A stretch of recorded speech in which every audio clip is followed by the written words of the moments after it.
Hello everybody, my name is Roxtus, And I'm Soulgale. and welcome back to Warframe. What, Woo! you ready? I'm ready. Alright, Frost How To. So Frost drops from my favorite boss here on series, Lex, I believe? No, Extra. Extra from Lieutenant Lex Krell and Captain Vor. Of the Warframes, he's actually one of those that just came right off after the vanilla of Warframe. So after the 8 originals that started with the game, Excalibur, Trinity, Ember, Volt, Loki, Rhino, Mag, and Ash came along Frost and Nyx. And Frost and Nyx was right after those original 8 Warframes. And of those 10 Warframes, Excalibur was primed first. And then after Excalibur was primed, the second prime that they made out of the 8 originals and out of the 2 that were new, they chose Frost to be the next one after Excalibur to be primed. So he was the second one to actually be primed in all of Warframe, regardless of him being newer, which you would think they might prime a older and original Warframe. They primed Frost before they did any of the older primed Warframe. So that's pretty interesting for the history on Frost. And he's actually better for early game, I'd have to say, because I used him, I don't know how many times when I was starting Warframe. I actually picked him up alongside Trinity, and then I actually started using him a lot more early game than I did any other Warframe. Any other Warframe, including Mag, Trinity, or Equinox, I really didn't use all that often. I actually used Frost as my go-to most of the time for earlier in the game of Warframe. And the reason why that is he's tankier, he's got a lot more defenses, and he's just overall just a better version of Equinox. So, ready? Yes. We'll roll right into the abilities. All right. So, his passive is upon being struck, Frost will, with a melee attack, has a 10% chance to freeze the attacker for 20 seconds. So on getting hit, you have a 10% chance, which is an okay chance. It's not the best chance, but it's an okay chance for that attacker just to get frozen. And that's a pretty long duration for 20 seconds. Yeah. Like you can sit there and just kind of look at them in their eyes while you smack them over the head with a hammer. Freeze. Freeze is very useful. Frigid energy blast that freezes the targets in their tracks. Drain is 25 energy. Damage is 350. Frost damage 100% chance on frost. Area damage is 150 frost. Again, frost. Frost is really, really good. Duration is 15 seconds. This is really, really useful, especially again, I say early in the game because there's a lot of bursts and they like to just run around, and it's super useful for Frost to just cast that ability, and it completely stops the Bursa in the track. It'll just completely freeze the Bursa. You can go around the backside of the Bursa and start meleeing on it. And this is how I got through the beginning stages of Warframe for me, was actually Frost. Ice Wave sends a wave of razor sharp crystallized ice toward an enemy, dealing heavy damage. Drain is 50, damage is 700 frost. Wave width is 3 meters. Wave length is 20 meters, and angle is 60 degrees, or 45 degrees. If you up range, it'll up your wave width, your length, and your angle of the ability, so it actually covers more territory, more ground. And this is pretty useful. I just like it for the golden duckies. I was about to say there's golden duckies. Snow globe. Frost deep freezes any vapor and moisture in an area, creating a protective sphere with a brief invulnerability to boost its strength. So this is kind of a very interesting and probably the most iconic ability of Frost. You have a drain of 50, which is actually pretty efficient. Slow of 67%. Health is 5,075 health on a base. Time that's invulnerable is 4 seconds. This is not moddable. And the time invulnerable is really, really interesting because as soon as you cast the ability, there's a 4-second duration where the globe will actually kind of flash, and you'll be able to see the change in the color of the globe, where it'll kind of go bright and dim and bright and dim. And then after those 4 seconds, it'll stop doing that. During the duration where it flashes like that, any enemy fire into the bubble will actually increase its health bar so that it won't just die earlier. So that's something that's really interesting to take into account.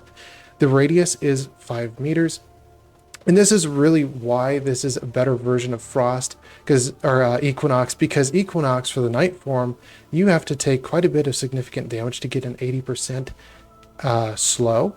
For Frost, you just cast Snow Globe, and you can cast 4 Snow Globes without any of them despawning. And then as soon as you do a 5th cast, or you do an additional cast beyond 4 open or current Snow Globes, and as soon as you do the 5th one, it'll override one of the previous ones, the first ones that you've done, and it'll put in another 4th Snow Globe, but it'll remove the first. So you can have 4 of them out on the table all at the same time.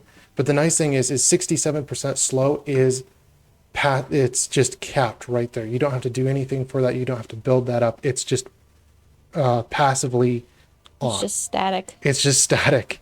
And Equinox, where you have to take all that damage, be able to get it up to 80%, and then around the corner comes a nullifier, and you get popped with a nullifier. You have to build all that slow all the way back up. So this is why this is actually just a better version of Equinox if you're looking in terms of the slow. Yeah. Because it's not such a significant slow to actually fail your mission.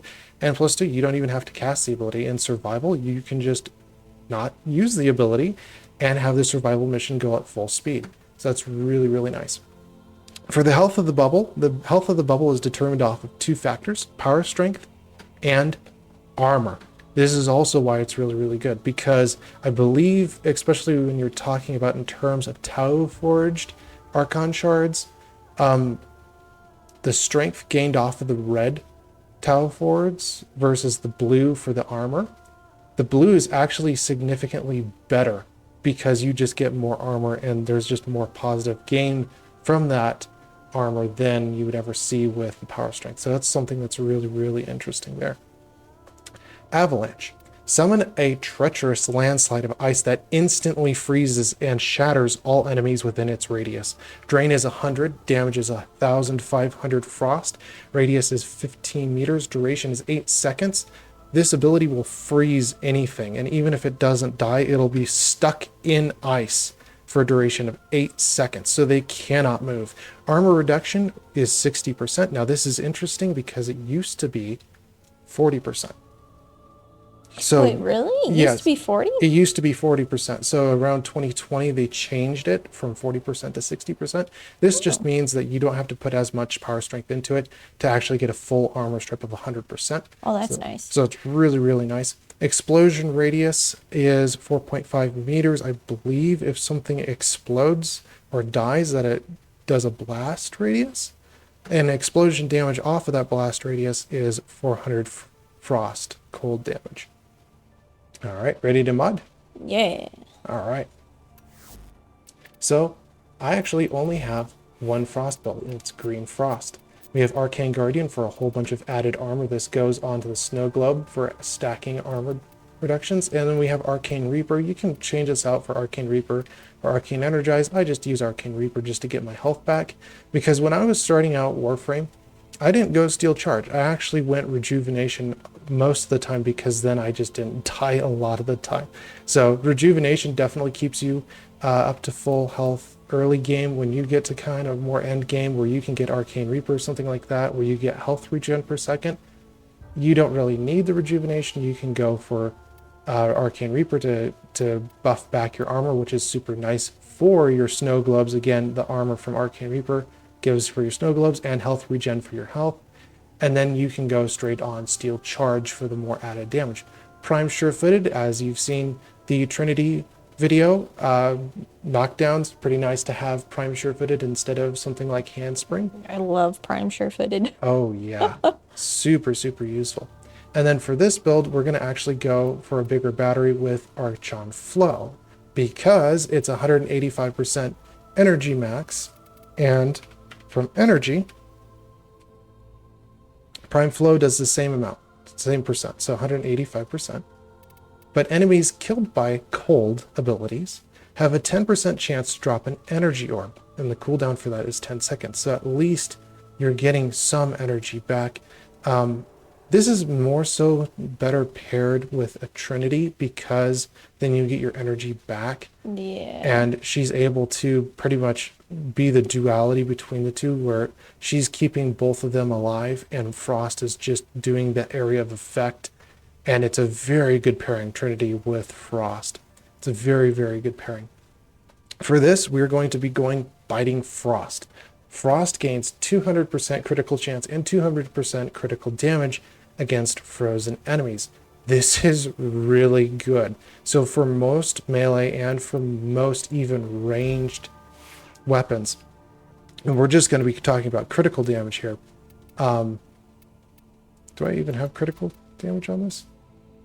I'm not sure. Ah, here we are. So you can see that there's only 151% critical damage, and I believe it's only 120% with the base mod of Point Strike, no Vital Sense, 120% critical damage.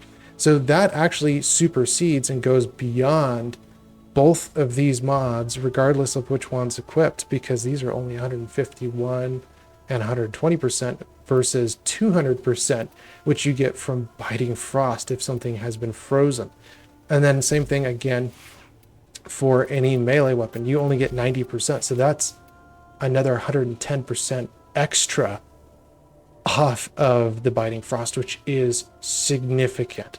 It is huge, especially if you're doing criticals. This does a lot of critical damage, and the added critical chance almost makes up for an extra tier in critical damage. Instead of hitting a yellow crit, you're basically hitting an orange crit right at that point. So that's super, super nice. We are going all full Umbral mods. We're going to go full Umbral Intensify, Umbral Fiber, and Umbral Vitality for health. Armor, which stacks with your snow globe, and Intensify, which also stacks with your snow globe. And because it's set mods, it goes from 44, 55 to 77%.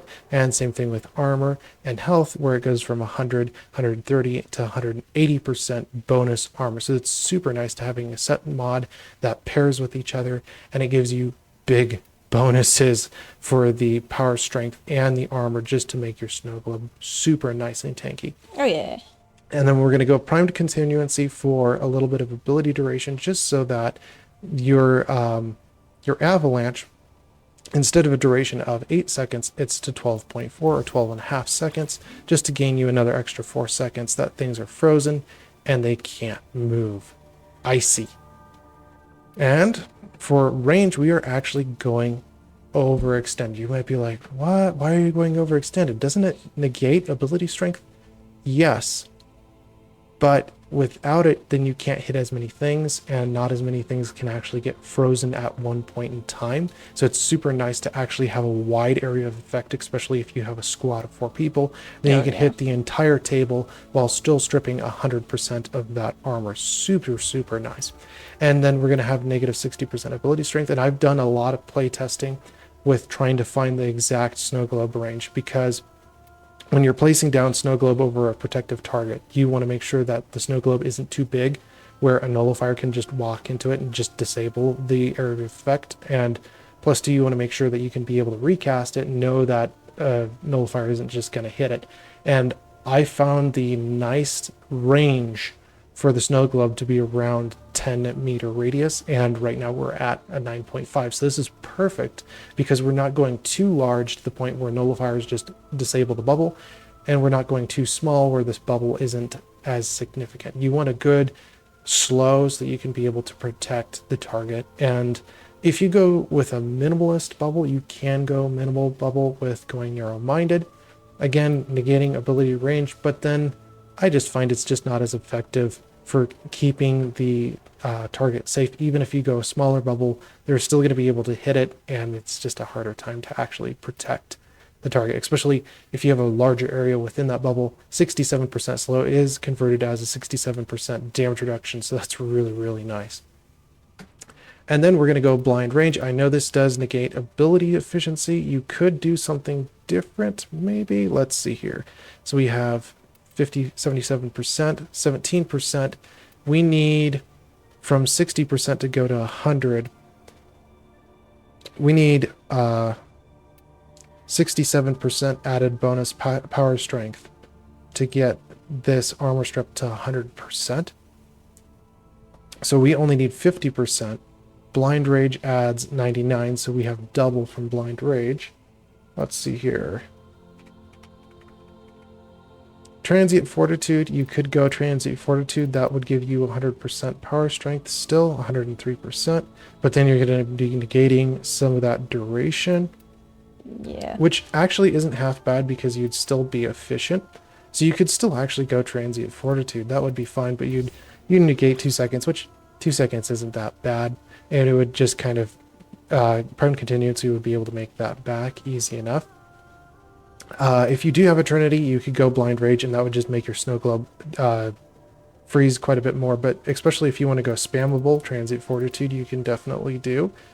And I don't think anything else really gives 50% other than energy conversion, which you would need to pick up an energy orb, which you could argue is pretty nicely paired with Archon Flow because abilities have a 10% chance to drop energy orb. But it has to be conditional that your enemies would be killed by cold damage, which if you get to high enough level might not just happen. So I would probably plan to stand with Transient Fortitude or Blind Rage to get that 100%. And between the two, I might go more efficient because negative 55% ability efficiency does hit pretty hard unless you have a Trinity paired with you. Yeah, I actually had Transient Fortitude on. I didn't have Blind Rage on. Yeah. And then, like, especially again, depending on if you have a Trinity, you might actually want to swap out this Arcane Reaper earlier with the Arcane Energize to be able to get back quite a bit of your energy earlier. But if you have a Trinity, that's the point where you could be using Arcane Reaper and getting a whole bunch more armor. It's 660, which is pretty much 2/3 of Arcane Guardian. So that's super nice to be able to have a nice tanky Snow Globe. Yeah. Josh? Well, I think that's everything for the build. Should we go ahead and try it out? All right. Did you want to go Trinity? Yeah, I'll be Trinity. Okay, because then I can pop on Reaper, and that would just give me more armor. But I kind of like the idea of not having so much negated ability efficiency. And there's not too much difference. Power strength, though, definitely gives you a tankier Snow Globe, especially for higher levels. So you could think about doing that if you're getting to pretty high levels and you want your Snow Globe to last a little bit longer. But this is around 30,000. Whoops. Shall I showcase the EV build? You can if you want, sure. I want to try it. Okay. 29,000 isn't bad, and there's only a 6,000 health difference, so I might go Blind Rage just to show off the Snow Globe build, but it does go negative efficiency. But there are some things that you can definitely do. If I was going earlier, I'd probably use Transient Fortitude instead of Blind Rage and use Arcane Energize, especially if I'm just starting out the game. I wouldn't want to be using something like Blind Rage because you would have to get quite a bit of energy back to be able to use your abilities. Yeah. And then, of course, for Tau of Shards, we are going full blue Tau Shards, going 225 armor. Each of these gets 1,000 and then 1,250 armor in total, summing up to around 2,000 armor, which is 87% damage reduction on Frost. So he is a super tanky boy. Yeah. Not as tanky as some other Warframes, but he does do the job. All right, I want a defense mission. Yeah. Let's see here. That looks good. Belinus, All right. tier 3. Now, hopefully I don't get hurt too much, because this build is very squishy on Trinity. Oh, yeah. Our position has been compromised. But especially when I was doing the Anaros mission, like, I didn't have Valkyria at that time. Yeah. I beat Anaros for that mission just using Frost. Yeah, I had.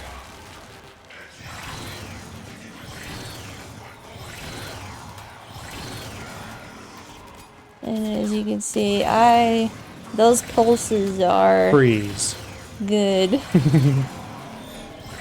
Keep spamming them. Go for it. You But have I an want unlimited freeze. energy. This is what I did earlier too for versus. I was just like, boop. And they didn't hit me. That's perfect. And I give pretty good shields with that build too. Oh yeah. But for later game Trinity, I love to use her regular build. I don't like using the EV. Yeah. It's just not as efficient.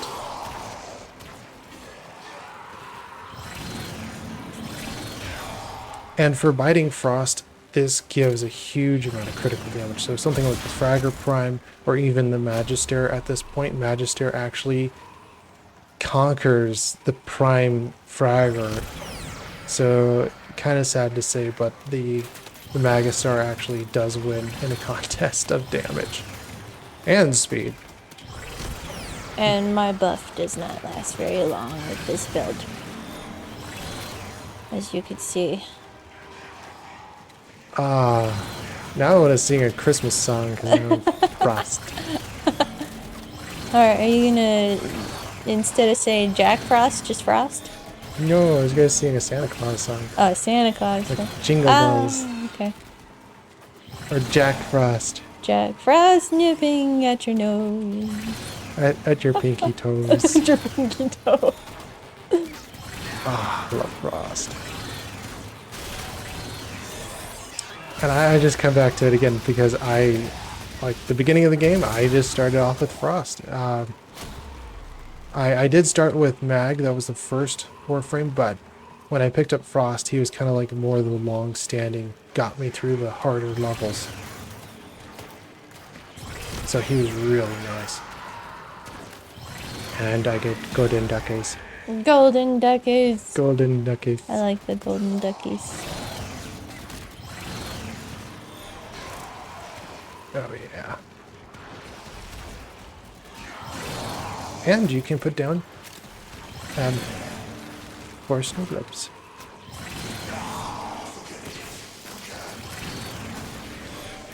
I can make a snowman.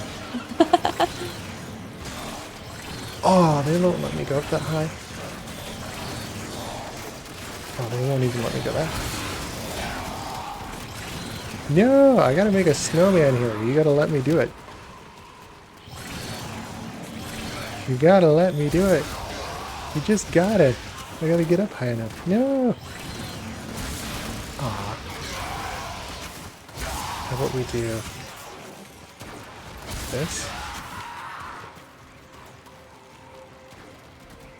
This? Now I made a snowman. It's kind of crooked snowman, but it's a snowman. Oh, I gotta see this snowman. Oh. It is a very crooked snowman. Yeah, it's kind of crooked. But as soon as I do another snow globe, then it'll get rid of my first one. And then I have 2 down there, 2 up there. And I'm going to put 1 back here. Remake my snowman. Perfect. He's a little straighter now. Still kind of crooked. But yes, my Frost. So as soon as something is frozen, I get that Biting Frost bonus, which gives me way higher critical damage. Super nice.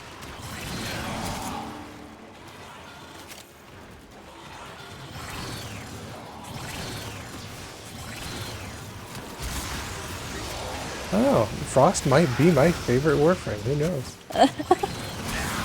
I am a big fanboy of Equinox, but Yeah. like Frost is one of those, it just works.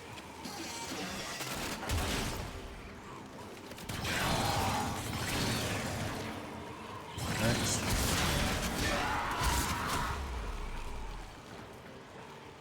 And then if you want to get rid of a bubble, your first ability breaks that bubble, Which is nice. which is beautiful.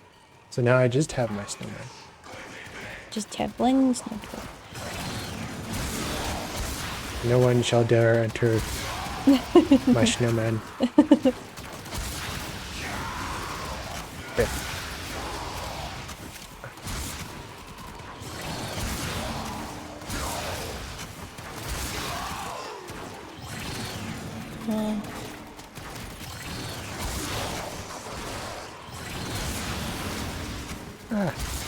like this flamethrower. If they made like a Kuva flamethrower, I would be on that. Yeah, I love my flamethrower. that would be OP. Flamethrowers, pretty much, I would think in any game are pretty overpowered. Alright. Extraction is ready. We shall go.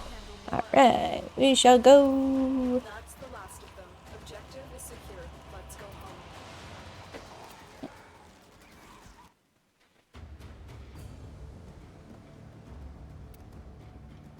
So yes, that is Frost. Yeah. Now Frost I would definitely use for earlier levels, but if I'm quick clearing rooms I will use Mag. Equinox not so much, it's just kind of fallen out of its grace. Trinity is conditional. If I need more of a survival mission, something more tanky, more substantial, I will use Trinity over something like Mag or even Frost in that point. If you need to be very safe and careful, pairing Trinity with a good Frost build does really king all, but most missions I will run Mag because I love that pull, and being able to just clear rooms very quickly is super efficient.